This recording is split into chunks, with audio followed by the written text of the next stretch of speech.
Hello students and welcome to my review video on photosynthesis and cellular respiration. This goes along with instructional segment 2 in the Living Earth NGSS curriculum, which we use here at TASM, the American International School of Muscat.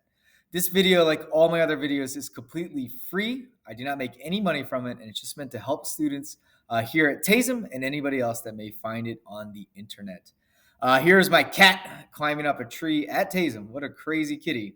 And hopefully by the end you can explain the processes of cellular respiration in this cat and photosynthesis in this tree and why they are a cycle. Let's jump right in. This is a challenging unit. Many people have expressed a little bit of fear and reservation about what's going on. I do teach it at an advanced level for you. And I just want you to rise to the challenge, right? You can do it. Every single one of you in my class, I know you can master this material. If you don't get it on the first try, you'll get it on the second. If you don't get it on the second, you'll get it on the third. We're going to get you there. I think it's rewarding to understand photosynthesis and cellular respiration at this in-depth of a level.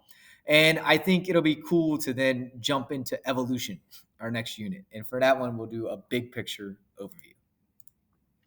How should you use this video? Well, if you watch my first one, this will be a little bit of a repeat. You should pause the video often, see if you can answer the questions. You should try and make models of the material. It's better to make a model and try and explain it than it is to memorize a definition. Construct explanations of our phenomena, right? We started the scientist circle on coral bleaching. We talked about poisons like diuron in the water and how that might affect corals, and cyanide and the mitochondria and how that affects cellular respiration. And then, like here's an example of a model. Like you would draw that or use Play-Doh or use Legos or something to kind of model it. Maybe you might make a Lego that represents NADP plus, and then you add 2 Lego pieces that are electrons and a hydrogen proton, and then it becomes NADPH. That'll help you visualize what's going on, and it'll help you be able to explain the process much more than just memorizing that NADP plus is an electron carrier. All right, one more slide before we jump into the content. Use the resources that work for you, students. Everything is there in Google Classroom for you. I've printed various things for you. You've got 2A, which is the cycle, photosynthesis, and cellular respiration. You got 2B, which is photosynthesis in depth. Maybe the gizmos really help you, and so you should go back and you could redo the whole gizmo. Maybe you like the homeworks where I'm having you read from the CK12 textbook and you can look at the videos. Maybe that's your best way to learn. Maybe you're a Google Slides person. Maybe you like all three. It's fine. Use what works, what helps you understand the content the most. You've used these before in Unit 1 in ecosystems, so hopefully you should have an understanding of what's helping you learn the best. 2C, cellular respiration, has a few more items here. And then I also have made a post just on the assessment. It's got your study guide and the slides, and we'll have this video. I updated it for you for this year. All right, let's jump into the content. Why is photosynthesis and cellular respiration called a cycle? Go ahead and pause the video and answer that question. Hopefully you got something along the lines of the products of one are the reactants of the other. The outputs of one are the inputs of the other. So let's look at it. Up here at the top, we have cellular respiration. Cellular respiration is taking glucose and oxygen, and through the series of reactions, it is making carbon dioxide and water and ATP or energy. That ATP or energy helps to keep you alive. It lets you do the work of being an organism. That carbon dioxide and water that you exhale or that you sweat out goes to plants. The carbon dioxide and water, and plants combine that with light, and through the processes in their chloroplasts make glucose and oxygen. Notice how the outputs of photosynthesis, glucose and oxygen, are the reactants of cellular respiration. The products of cellular respiration are the reactants of photosynthesis. Here is, this is like a free image. Like you're allowed to use it in presentations. This is how I got it from Google Images. It took me a little while to understand it at first. If you're looking at it, I see for the person, the mushroom, the praying mantis, I don't know what that is down there, and the worm. They're taking in oxygen and they're taking in glucose. Glucose here is represented by the word organic compounds, so oxygen and sugars. Then they give off water and carbon dioxide, and of course ATP to sustain themselves. That water and carbon dioxide goes to the plants. Plants use that to produce more organic compounds. Plants also must engage in a process of cellular respiration. Plants need to break down their own sugars that they make. Think about it. The leaves are constantly photosynthesizing, but not the stems, not the roots. They need to break down the sugars that the plant has made. All right, let's keep going. Oh, here's the slide that I made in 2004. So if any students from East St. John High School stumble across this, I hope you are doing well and that you are just having a great life in adulthood. I can't believe how old you are now. Can't believe how old I am now. Let's move on. Sun shines down on plants. Plants engage in a process of photosynthesis to make glucose and oxygen. Plants and animals engage in a process of cellular respiration. They make carbon dioxide and water. Cellular respiration also makes ATP. So that was my first year teaching, 2004. It was a great deal to have a projector in. All right, this one, if you're looking at it during the weekend, we haven't reviewed this as much, and we will on Sunday and Monday, respectively, for your classes. What are the word equations and chemical equations of photosynthesis and cellular respiration? I do not expect you to memorize it, okay? I will give you the chemical equation. I do expect you to be able to figure out the words. So I will give you these chemical equations. Here it is. 6 CO2, that's 6 carbon dioxides, plus 6 H2O, that's water, 6 waters, plus light, yields glucose and oxygen. So C6H12O6 is glucose plus 6O2. So maybe someday you can get a license plate that's C6H12O6.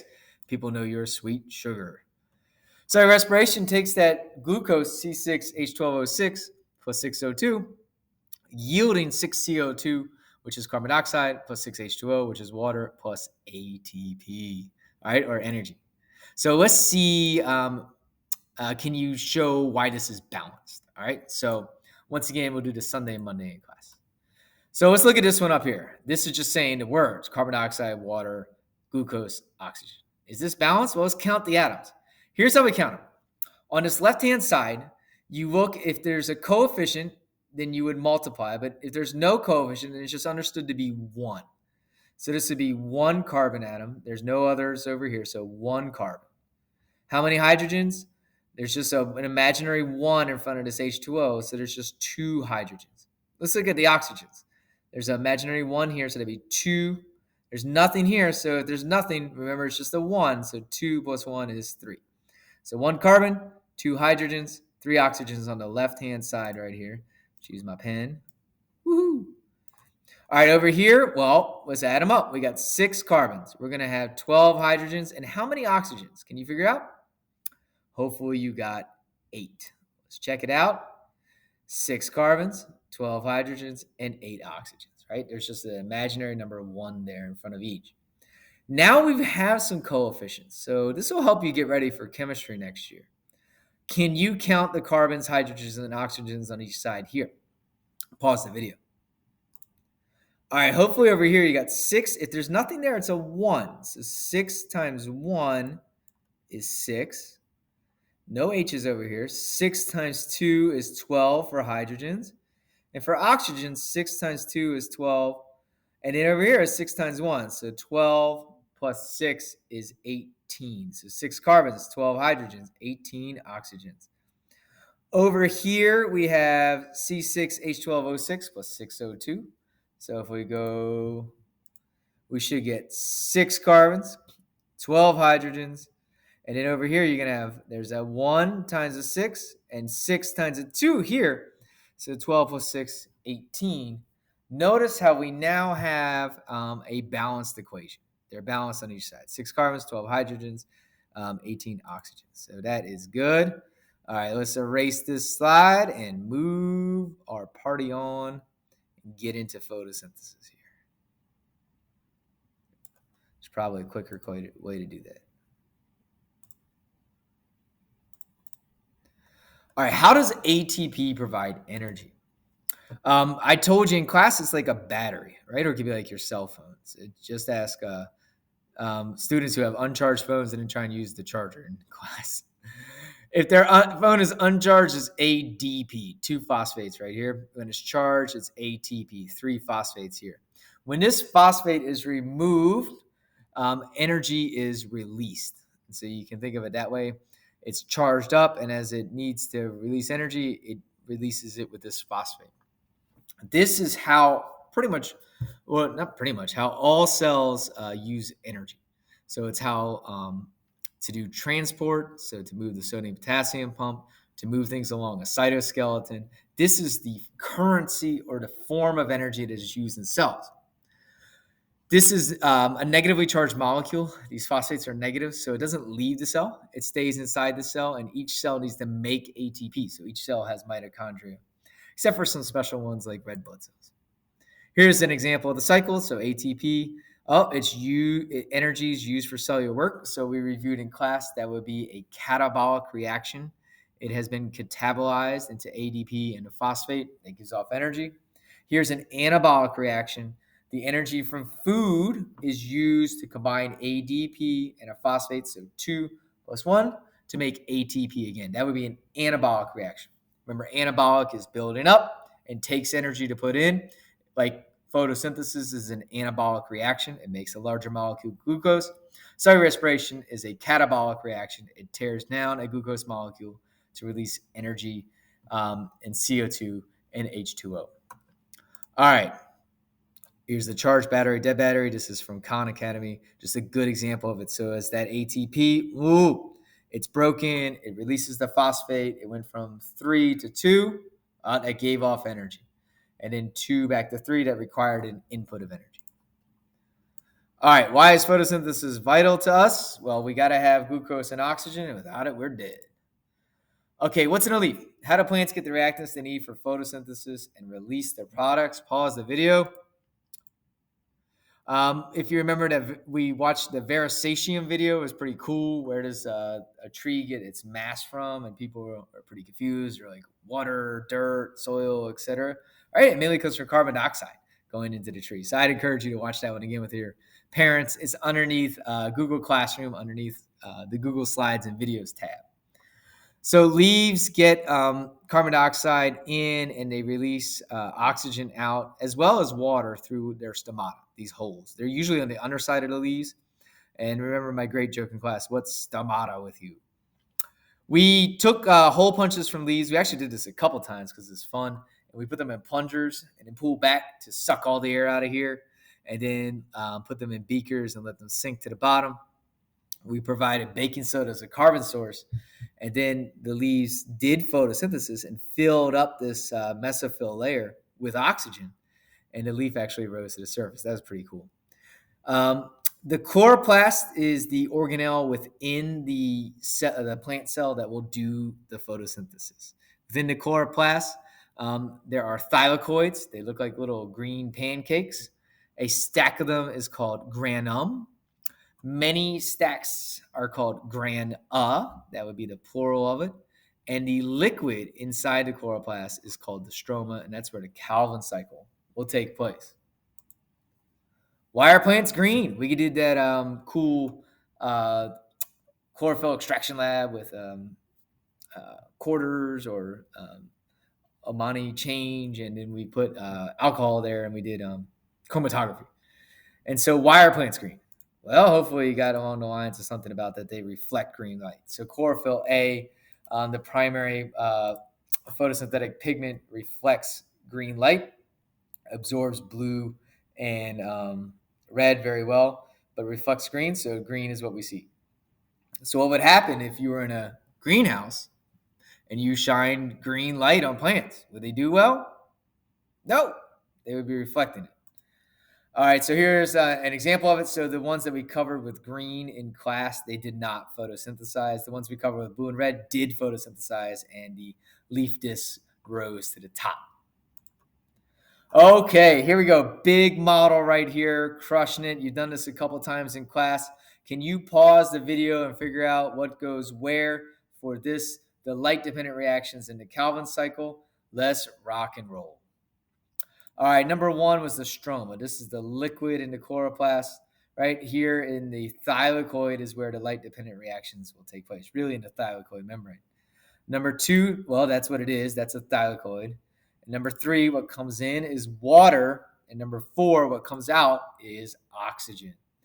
That oxygen actually comes from the photolysis or the splitting of the water molecule. Number 5, what are the outputs of the light-dependent reactions? What's going to go to the Calvin cycle? Hopefully, you remember that it's going to be ATP, some energy, and NADPH. That's an electron-carrying molecule. It carries 2 high-energy electrons and a hydrogen proton. On an assessment, I would give you a word bank. I wouldn't expect you to memorize this. I'd expect you to be able to describe what's going on in the cycle.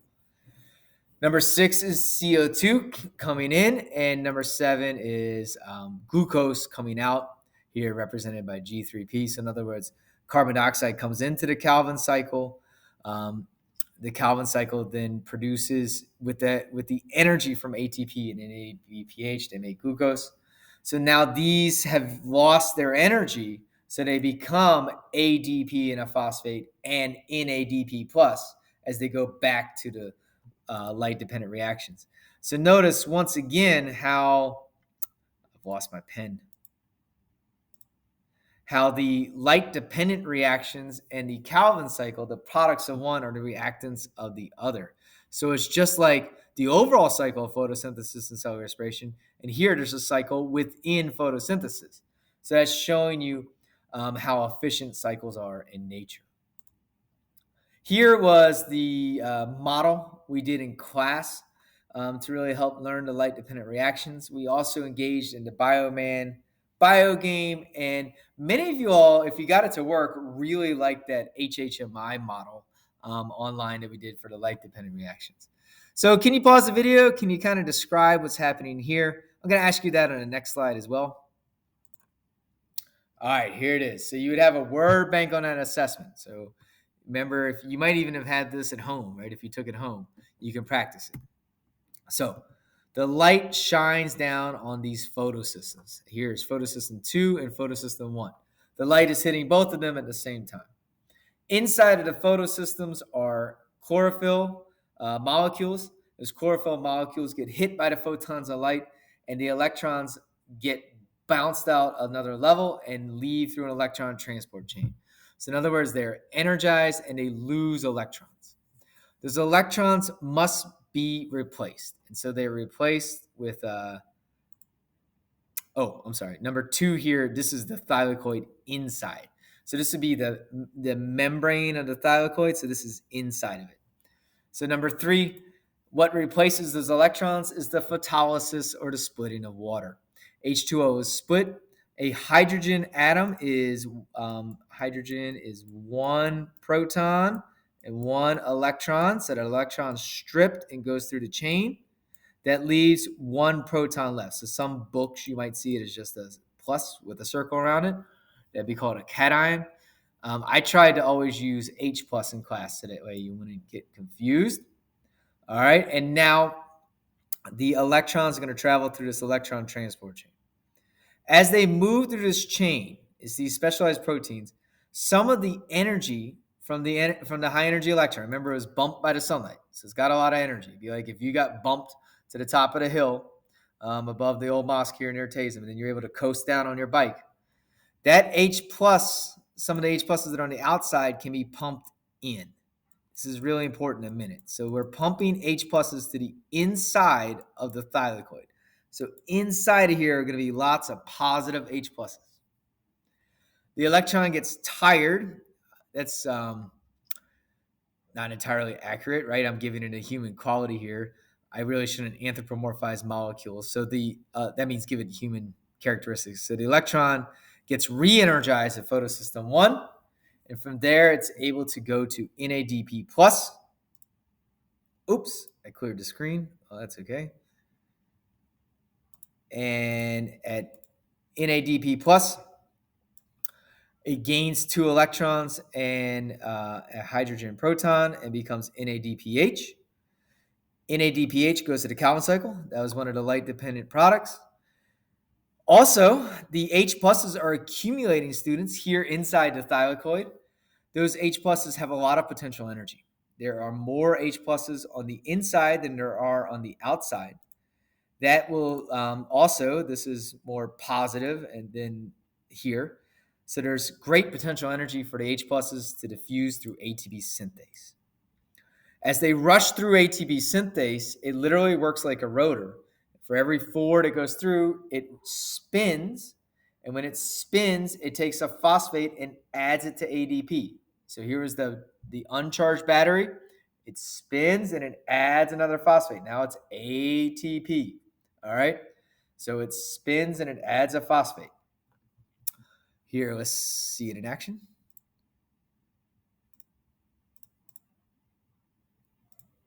Becomes ATP. So if you're really catching on, this all depends upon having more H pluses on the inside than on the outside. Here would be the thylakoid, so here's all the pluses. Here's the outside.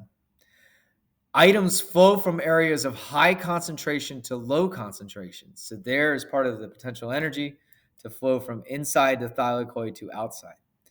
If the outside becomes even with the inside, there will no longer be a concentration gradient, and H pluses will no longer flow through ATP synthase.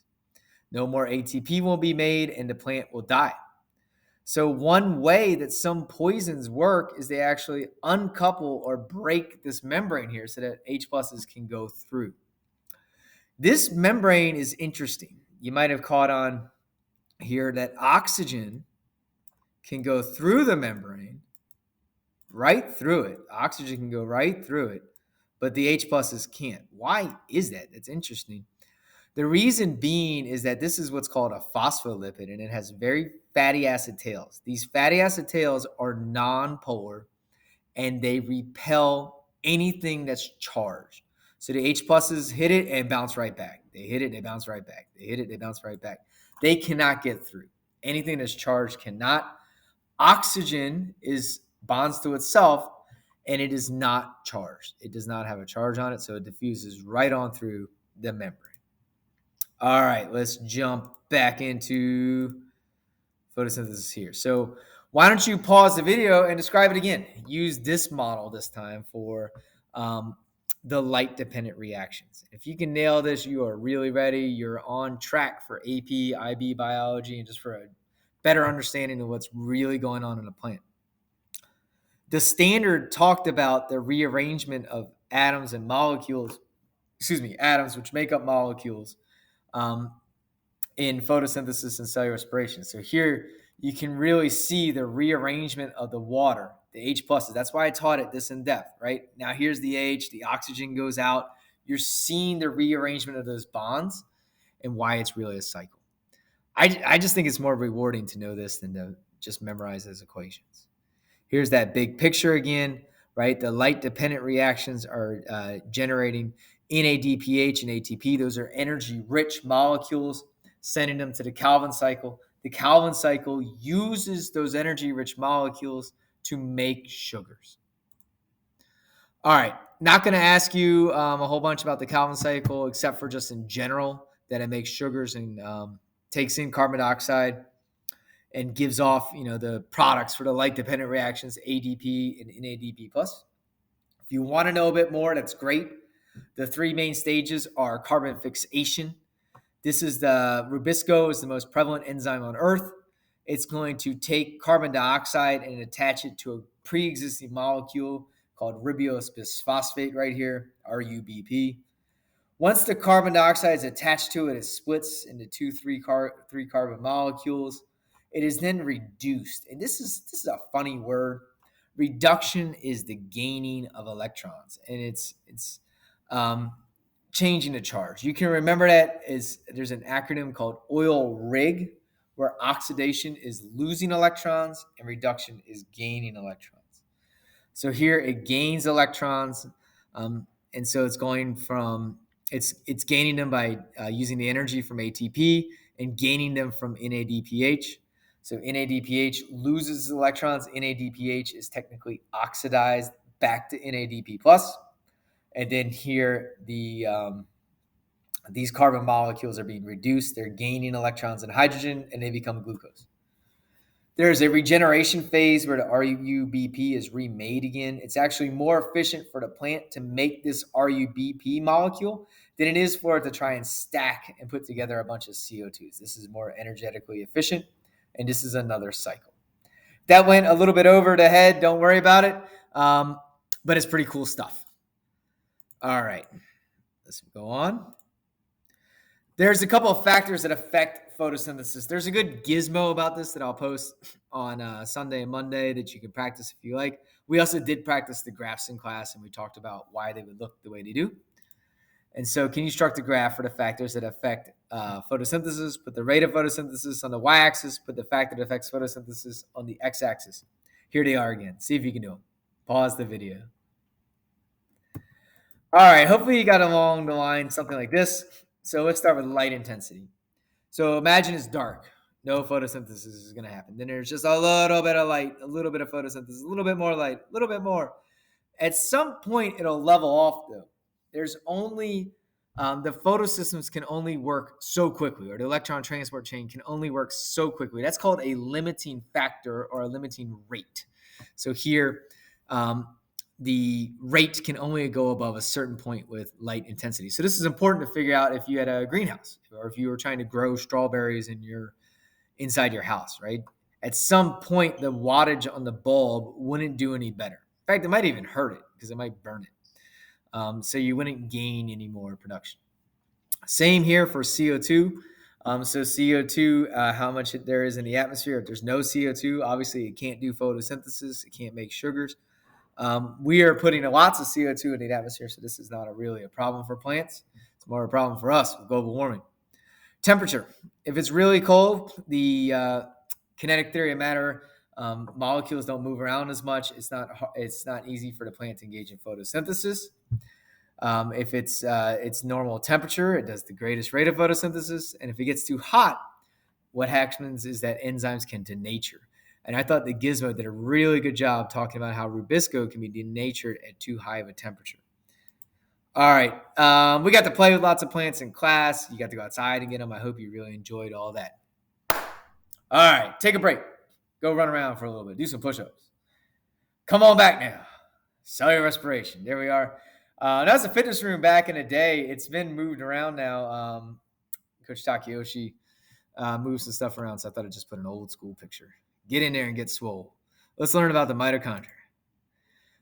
Lots of memes about the mitochondria. It's in many a graduation speech. What's the point of it? Hopefully you get more than just the powerhouse of the cell, but you understand that it has an electron transport chain as well. So just an overview. We're starting with that glucose, that product from photosynthesis. We're going to break it apart in glycolysis to make ATP and NADH. Also pyruvate. Pyruvate can be transported into the matrix, the very inside of the mitochondria. There it can undergo a series of reactions to make NADH and FADH2. Those go to the electron transport chain, and in the presence of oxygen, they make a ton of ATP. It also spits out water, and while it's going through the citric acid cycle or the Krebs cycle, it was producing CO2. That's a big picture. We're going to go over it in these slides coming up here. All right, and then if there's no oxygen present, this all shuts down, right? It has to have oxygen to accept those electrons in the chain. And so in the absence of oxygen, it's going to engage in fermentation. And we'll go over that in just a minute, too. Think of glucose as that 50 real bill. Hard to get change for that. So we break it down and we have 100 base notes by the end. And those 100 base notes are the ATP. All right. Can you model and describe glycolysis, model and describe Krebs cycle, model and describe electron transport chain? I'm not going to make you memorize all the terms. I'll have word banks for you, etc. But could you draw them with them? All right. Glycolysis makes 2 ATP and 2 NADH. That's the output. The input will be ADP and NAD+.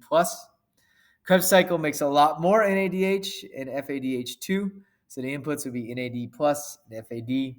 It also makes 2 ATP and 6 carbon dioxide. So glycolysis is taking place outside of the mitochondria. It's taking place out here. So if this was our glucose molecule, and I believe on my slides coming up, we'll model more. Split in half into pyruvate. That pyruvate goes into here, into the matrix. Inside the matrix are the enzymes to do the Krebs cycle. And you saw on the last slide, it can also be called the citric acid cycle. It was named after the person who figured it out, Hans Krebs. And sometimes people call it the citric acid cycle because it makes citrate. So here it makes NADH and FADH2. Those go to the electron transport chain. They drop off electrons, and it's going to make water a whole lot more ATP, and then it's going to make NAD plus and FAD. That NAD plus and FAD are inputs for glycolysis and the Krebs cycle. So Krebs shuts down without any oxygen because it can't get any more NAD plus. All right, here's another big picture model of it. So here's that glycolysis. Glycolysis means splitting the sugar. Lysis means to break. Glyco means the sugar. It takes an input of ATP, so it takes 2 ATP to get going, but then it gives off 4 ATP. So it's kind of like riding your bike up a hill a little bit and then getting to coast down. So 2 in and then you get 4 out. Makes pyruvate. Pyruvate goes into the matrix, and then we'll get through the electron transport chain in a minute. All right, so here are my slides on glycolysis. See if you can say the inputs and the outputs, especially now that you have some pictures here. All right, I'm back. Sorry, I needed some water. Here, the inputs are going to be glucose, NADP plus, and ADP, and ATP. Right? That's technically an input as well. The outputs will be pyruvate, so it comes out with 2 pyruvate molecules, 2 NADHs to go through the electron transport chain, and a net gain of 2 ATP. All right, so we have split the sugar. Glycolysis is universal. It is a series of 10 enzyme-mediated reactions, and everybody does glycolysis. Your mom, you, your dog, cat, bacteria, tree over there, look around you, fish, maybe the mouse that just ran by your computer. Get it? They all do glycolysis. Glycolysis is universal. Glycolysis does not require oxygen, so it can be performed by organisms that are not in an oxygen environment. All right, Krebs cycle. So here you have a picture. It's a complicated picture for sure, but you are smart and you can do it. What are the reactants? What are the products? Okay, hopefully you paused the video and you checked it out before you wrecked it out. The reactants are pyruvate, which has been converted into what's called acetyl coenzyme A. So the pyruvate came in. It's going to be added to another molecule, and then we're going to make lots of NADHs. So we're taking NAD plus, and NAD plus is an electron carrier. NAD plus 2 electrons plus a hydrogen proton equals NADH. So we are filling up these electron-carrying molecules with high-energy electrons. Where did those high-energy electrons come from? They came from the glucose molecule. We're slowly stripping away all the high-energy electrons, all the energy from it. We do it in lots of steps, because if we don't, it'd be like dumping gasoline or petrol or diesel on a bunch of wood to try and start a fire. It'd be too much and it'd burn you. So we use kindling. We use little bits to get it going. And so here we've made lots of NADH.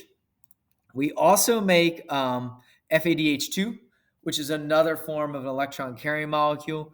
In class, I said that if they were taxi cabs, this one could be the Oman Orange taxi cabs. This could be in Swallet. This could be like, if you're in America, this could be like an Uber. This could be like a Lyft. They both carry high energy electrons. All right, so we have made high energy electron carriers. We've filled them up, and there's going to be a byproduct from this, right? The glucose had a lot of carbon in it. It had C6H12O6. We're going to get rid of the carbon as carbon dioxide.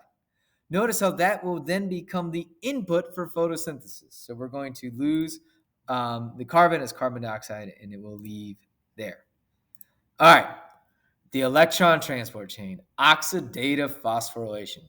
This is such a crazy big word. All it means is us using those H pluses, diffusing through ATP synthase, and making a bunch of ATP. So can you model and describe what's going on here? We've practiced it a few times. I really hope you can. I'll provide word banks for you. Oops, sorry. All right, let's do it. Let's crush. Oh, let's use green in honor of William and Mary.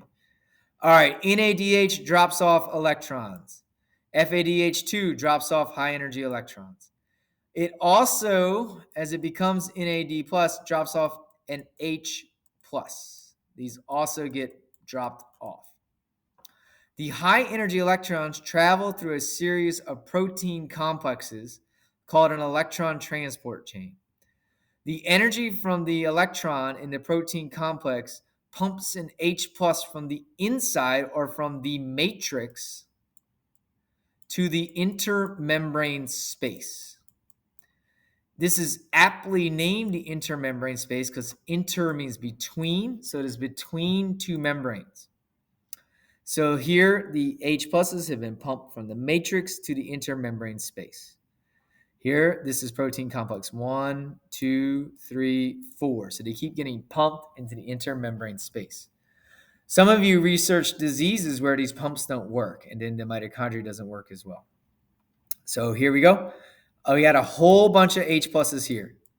Just like in a thylakoid, there is lots of potential energy. The H pluses will diffuse along their concentration gradient from an area of high concentration to low. So they will diffuse from the intermembrane space back into the matrix through ATP synthase. This is a ton of energy right here. Not only are there a lot more H pluses out here than on the inside, there's also a charge difference, right? This is very positive out here. Also, there's going to be a pH difference. So as they come flying through ATP synthase, every 4 turns the rotor. Just like in photosynthesis, it's going to take ADP and it's going to insert or add on another phosphate and it makes ATP. This makes around 30 ATP, a lot more per glucose molecule than glycolysis or the Krebs cycle. This is the big payoff. It's like if you rode your bike and set yourself up on a course and then you got to coast down a big old hill at the end. So there's a couple things going on here. Just like on Salt and Caboose Highway, there can be a traffic jam. The electrons must exit the chain. They must leave these protein complexes. The electrons, when they leave, they combine with an H+, so that becomes an H, right? And an electron plus an H+ is an H, and oxygen to make water. If there is no oxygen present, the electrons get into like a traffic jam here, or the electrons can't proceed, and this process shuts down. NADH will no longer lose its electrons here. So oxygen must be present to accept the electrons at the end of the chain. So the oxygen will become H2O. In other words, it's being reduced. It's gaining electrons. Here, the oxidized, I think what was being oxidized was NADH to NAD+. So once again, electrons get dropped off, pumps H pluses here to this intermembrane space. H pluses go through ATP synthase, make ATP. The electrons join with H pluses and oxygen here at the end to make water. This helps to maintain the concentration gradient. The H pluses are both being pumped into this space and are combining with oxygen to make water.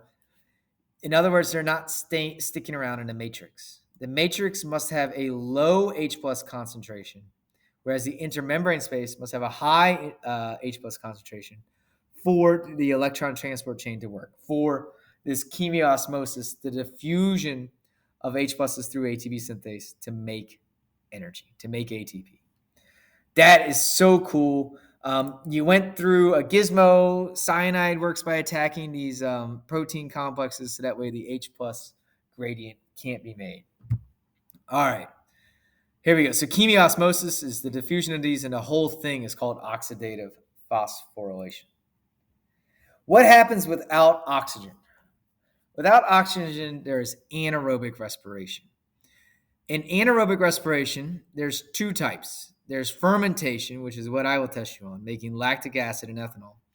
There's also anaerobic respiration that still uses the Krebs cycle and the electron transport chain.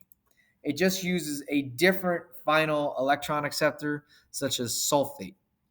That's a little bit beyond the scope of our introductory course here. So when I'm talking about anaerobic respiration for this class, we're just talking about without oxygen. We're talking about doing lactic acid fermentation or alcoholic fermentation. So what happens without oxygen? We did some fun labs with this, right? You got to do a lot of work with yeast and different sugars, and we tried a couple different things. I thought it was kind of cool. All right, here we go. You can still make energy without oxygen. Remember, you can keep doing glycolysis. You just make a lot less.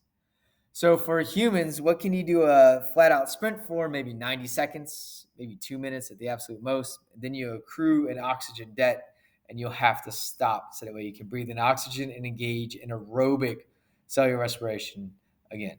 So when I go on my long runs, when I go on 5, 10Ks, 16K runs, right, I'm engaging in aerobic respiration. I still have enough oxygen present. If I do a flat out sprint, then I might be engaging in anaerobic respiration during the sprint. Okay, so let's pretend that, or not pretend, let's say that we're doing anaerobic respiration. So we're cutting out oxygen, no more oxygen. This process shuts down. The electrons get backed up there. So we do lactic acid fermentation.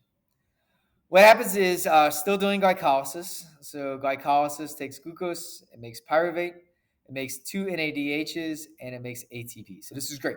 It's making the ATP we need. Here's the problem. The NADH has nowhere to drop off its electrons. It cannot get oxidized back into NAD+. It can't lose the 2 electrons and the hydrogen. We have an enzyme that helps with this. What the reason that NADH can't drop anything off is because both the electron transport chain, because the electron transport chain is shut down. So what do the NADHs do? With this enzyme called lactate dehydrogenase, I believe. Anyway, it's going to drop the electrons back onto pyruvate and turn it into lactic acid. So literally, the enzyme takes the electrons and a hydrogen proton out of NADH and puts it onto pyruvate. It rearranges the bonds in pyruvate, and that makes lactic acid. All right, back. Sorry. So that's going to regenerate the NAD+. In other words, it makes it available again. So NAD+ students was the limiting factor here. Without if you run out of NAD+, the system shuts down. Glycolysis can't just make ATP and elect to not make NADH. It has to make both. And so without NAD+, it all shuts down. I kind of use an example or an analogy in class. Like if we're all trying to go to the wave from TASM, a wave is in a living complex. And so we get on buses to go there. Well, the buses have to drop students off and then come back and pick up more students in order to keep the process going, to get all the students from TASM there, right? Let's say we only had 4 buses. Like it would need to continuously do that. So that's what's happening here. All right. Here in alcoholic fermentation, similar process, there's an enzyme called pyruvate decarboxylase that changes the pyruvate into acetaldehyde. Acetaldehyde is ready to accept the electrons from NADH. So this happens in yeast and in bacteria. And the yeast and the bacteria take the electrons from NADH, and now NAD+ has been regenerated. As those electrons from NADH and the hydrogen proton are added to acetaldehyde, it converts it to ethanol, and that ethanol is alcohol. All right, and so these arrows represent that it can go each way. This is how yeast and other bacteria engage in anaerobic fermentation. They do the process of glycolysis. I'm sorry, I should have had a better picture. You can see that in classroom. Kind of ran out of steam here at the end. Let's go, Gibney. So that glucose is converted to pyruvate. The pyruvate receives, in alcoholic fermentation, the pyruvate is converted to acetaldehyde, and then the acetaldehyde receives the electrons from NADH. So same similar setup as here. The NADH has now been oxidized. It's lost its electrons and its H plus become NAD plus. So it's been regenerated. This was the limiting factor.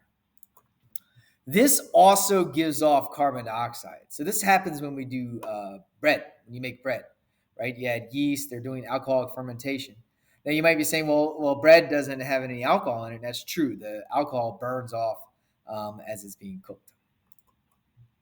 All right, last but not least, we did the carbon cycle. We did a fun game. I'd like to thank Ms. Shivers for lending us the dice so you get to roll them and move them around your carbon atom. I thought it was pretty cool to learn it that way.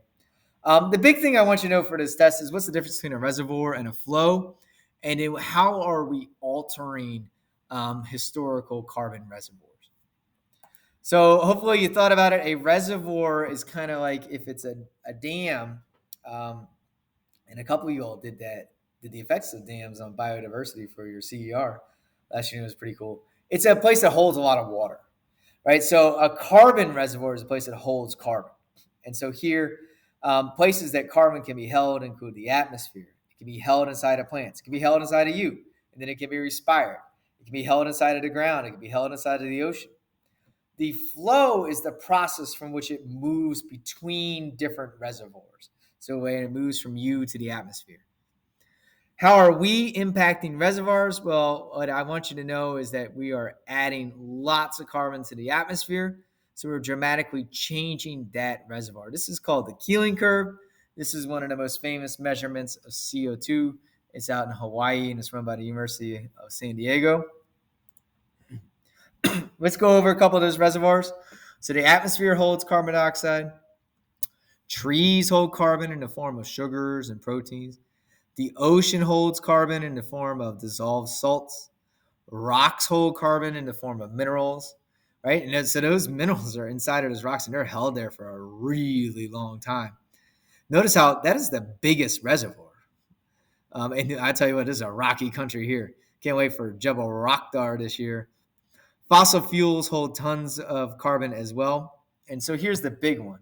We have learned how to burn fossil fuels to get energy for vehicles or for to power other items. And so the burning of those fossil fuels is shifting what's in the fossil fuel reservoir into the atmosphere reservoir. Notice how much bigger the fossil fuel reservoir is than the atmosphere reservoir. So this could be a real big problem as we shift the amount of carbon to the atmosphere. All right. Why is this important? This slide should have gone back to cellular respiration. You learned a little bit about mitochondrial diseases. Some of you all researched, one of my students at B-Block, I don't want to say the name on the video, found a disease that only affected 2 people in the world. That was just absolutely insane. But anyway, there's lots of mitochondrial diseases. They are sad. They are diseases of metabolism and energy. And we are trying to figure out ways to treat them. And so now that you have an understanding of how the electron transport chain works, you can be the doctor to help solve these. Students, that's it for Unit 2. Good luck. Crush it. Take care.